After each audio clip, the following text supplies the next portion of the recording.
Hi everyone, my name is Junon. I have a health science background and I'm the author of the book Truth and Empathy: How to Find Your Soulmate. In this video, we're going to be talking about who is your true family. I hear many people talk about, the importance of having family ties and um, treating each other like family. And based on my observations, it's not a true reflection of what's going on in real life. Uh, First is that people are at different levels of awareness, regardless if they are uh, genetically linked. So, in other words, the fact that you have the same mother or the same father as somebody else doesn't mean that you're truly from the same spiritual family. And that's why there's many conflicts in family units, is because even though you might physically look like somebody else, it doesn't mean that spiritually you are the same level. And it's not linked to a person's age. So whether you are younger or older than a sibling, it doesn't have an impact in terms of whether you're going to get along.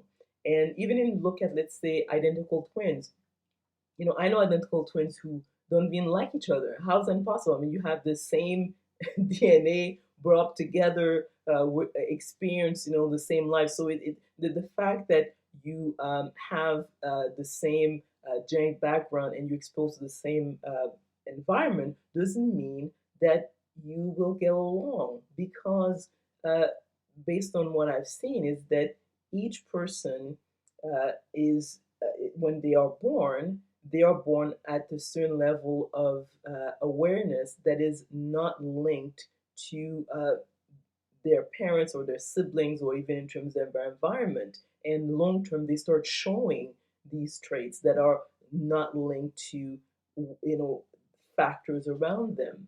And that can be kind of confusing because we hear people say, well, if let's say you have a particular belief, it has to do with how you were brought up. It's not the case. And if you people read the book by David R. Hawkins or even other spiritual books that talks about reincarnation, because I think it's the only maybe logical explanation, is that people when they're born, it's not their first sort of lifetime. They've lived before. That's the only way you can explain the such difference in terms of spiritual evolution. And interesting enough, also they don't give up the same energy. So if let's say you were to record, and actually you can do that, you can record people's and just like you record their voice, you realize they don't give up the same vibration, even though they're from the same family. Within a same family unit, you will have people who vibrate at the different levels. And if you expose yourself to energy, you would have a different physiological reaction to that. The other aspect also is that you realize that their behavior is different, their ethics, morals. So it's not linked to who brought you up, and that is a sort of strange concept to sort of wrap each other's head around. But I've seen it firsthand, and people I think that they know deep down something is kind of off because I think that we have this concept in our heads that if it's my family, I should have certain types of feelings towards them, or I should feel comfortable with them. No, I think that a lot of people are maybe familiar, so they take each other for granted. So they take this sort of mindset and say, well, it's family. But if uh, these individuals were strangers, they would not be friends. So you realize that there are a lot of concepts that people that are drilling to us, but when we look at it in real life, it doesn't hold true.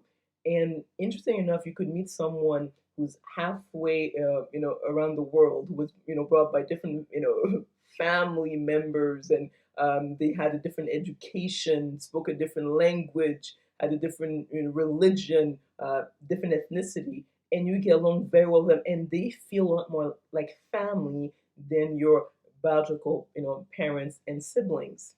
And so that's why I think that it's important to bring that to light because I think people sometimes feel guilty, they feel out of place, wondering, what's wrong with them. But you realize that within a family unit, um, it's rare to have even more than two individuals who are at the same or similar level of spiritual evolution, and that's why there are so many conflicts in families, and it doesn't get resolved by in time. Actually, it gets aggravated because then people express more and more the essence of who they are. So at their level of spiritual evolution, more and more as they grow older, not less. So this is something I really wanted to sort of point out, especially now with the whole COVID and how we most of us are cooked up, maybe not having the freedom of movement and really seeing the how the interaction with other family members can be irritating or can be, sometimes really difficult to deal with. So I trust that this was interesting. If you enjoyed the video, click on the like button, subscribe to my channel, and we'll talk soon. Take care.